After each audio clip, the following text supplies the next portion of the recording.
पूर्व सीएम भूपेंद्र सिंह हुड्डा और रणदीप सिंह सुरजेवाला आज पानीपत पहुंचे। पानीपत पहुंचकर उन्होंने हरीश शर्मा के घर का दौरा किया। पूर्व पार्षद हरीश शर्मा जी अब हम सब के बीच नहीं हैं। वहीं रणदीप सिंह सुरजेवाला व पूर्व सीएम भूपेंद्र सिंह हुड्डा उनके घर पहुंचे और परिवार वालों के साथ बातचीत किया और उन्होंने कहा कि हम इस हादसे पर दुख प्रकट करते हैं। जो पार्षद जी थे वो बहुत ही ज्यादा लोकप्रिय थे, वो हर किसी के साथ खड़े रहते थे। रणदीप सिंह सुरजेवाला ने कहा कि इनकी कमी सदियों तक सबको सताएगी, क्योंकि हर वर्ग के लिए वो खड़े रहते थे, चाहे वो छोटा वर्ग हो या हो बड़ा वर्ग, किसी भी वर्ग के लिए वो तैयार रहते थे। किसी भी काम को वो मना नहीं करते थे। कोई उनके पास किसी भी कार्य के लिए चला जाता था।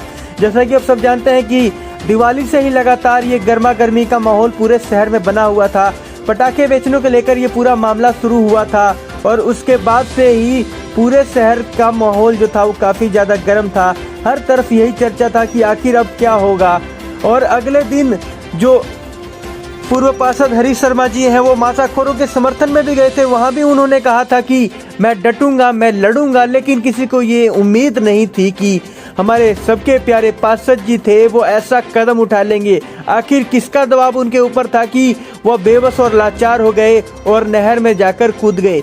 लोगों का ये आरोप है कि ये कोई जो किसी का इसके अंदर षड्यंत्र है, उसी वजह से जो पार्षद जी थे वो ऐसे कदम उठाने पर मजबूर हुए। पहले जो राजेश शर्मा जी उनका शव बरामद किया गया, उसके बाद जो पूर्व पार्षद हरीश शर्मा जी हैं उनका जो खुबड़ी नहर से शव बरामद किया गया। आखिर ये शहर में क्या हो रहा है? आज भूपेंद्र सिंह हुड्डा ने भी कहा कि ये बहुत ही प्यारे जो हमारे नेता थे, हम सबको इस बात का बहुत ही ज्यादा दुख है। परिवार वालों को उन्होंने सांत्वना दिया और कहा कि इस दुख की घड़ी में हम सब, पूरा समाज आपके साथ है, आप चिंता मत करो। वहीं सरकार की तरफ से ये भी दावा किया गया कि हरीश शर्मा जी के परिजनों को एक सरकारी नौकरी दी जाएगी। भाई केवल हरीश शर्मा जी और उनके पूरे परिवार अपनी संवेदनाएं व्यक्त करने, अपनी श्रद्धांजलि देने के लिए यहाँ एकत्रित हुए हैं। आज ऐसा शोकाकुल माहौल है कि आज और टिप्पणी करने का दिन है, पर ये उम्मीद ज़रूर करेंगे कि जिस निर्दयता से उनको आत्महत्या के लिए मजबूर किया गया, ये आत्महत्या नहीं हत्या है, इस पर संपूर्ण न्याय मिलेगा, क्योंकि शासक का काम है न्याय करना। और जो इलाके की सेवा करने वाले एक ऐसे मेहनतकश इंसान जिसका राजनीतिक द्वेष प्रतिद्वेष नहीं, जो किसी विचारधारा नहीं, केवल सेवा की विचारधारा से जुड़े थे, उनके परिवार को, इस इलाके को और जिस बर्बरता से पूरे पानीपत शहर और गांव के सब निवासियों पर कल लाठीचार्ज हुआ, इसका न्याय अगले 72 घंटों के अंदर सरकार देगी। हमें ये अपेक्षा भी है और हमारी ये मांग भी है। आज वो कहने का समय नहीं, पर जिस प्रकार से निर्दयता से और बगैर कारण के पूरे शहर के प्रबुद्ध नागरिकों को पुलिस ने एक आतंक का माहौल फैलाकर पीटा, ये अपने आप में दिखाता है कि कानून नाम की कोई चीज हरियाणा में बची नहीं। अगर एक नगर पालिका का हमारा प्रबुद्ध साथी, एक और साथी जो पटाखे बेच रहा था, उसकी मदद के लिए चले भी गए, तो क्या अभी ये अपराध है? शासन और प्रशासन का काम है संवेदना से काम लेना, संयम से काम लेना।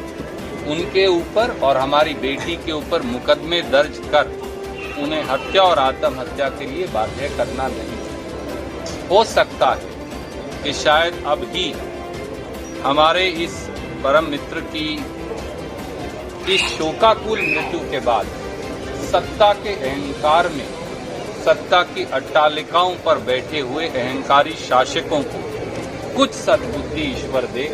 आज इस शोकाकुल मौके पर मैं केवल इतना, पत्रकारों पर लाठीचार्ज हुआ, पत्रकार भी हमारे समाज का एक महत्वपूर्ण अंग है, और क्योंकि आप लोग सच्चाई दिखाते हैं, इसलिए सरकार ने आपको सच्चाई दिखाने और बताने की सजा दी है। ये पहली बार नहीं हुआ।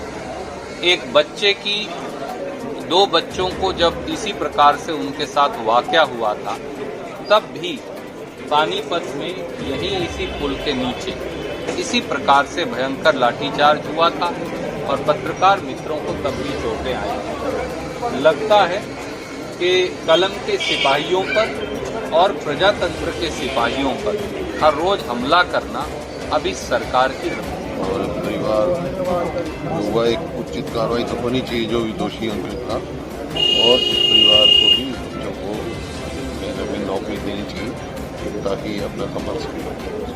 क्या क्योंकि समाज सेवा में ही के कारण ही ये घटना घटी गई। सर पुलिस ने लाठीचार्ज किया है, कुछ लोगों को भी चोटें लगी है, पत्रकार भी गए। हाँ दिखाया मेरे को, तो मैं कह रहा हूँ कार्रवाई होनी चाहिए, पूरी इंक्वायरी करके जो भी दोषी उसको सजा मिलनी चाहिए और इस परिवार की पूरी मदद होनी चाहिए, बच्चों को नौकरी चाहिए। क्या पानीपत एसपी पर आरोप लगे? जो भी आरोप किया इस तरह से सर कार्रवाई हुई है, जो पुलिस की भूमिका रही है कि पहले केस दर्ज किया है और फिर अब कल का लाठीचार्ज हुआ है और फिर कानून व्यवस्था ना भी कोई चीज नहीं है, ऐसा होता है कि फ्री फॉर ऑल है।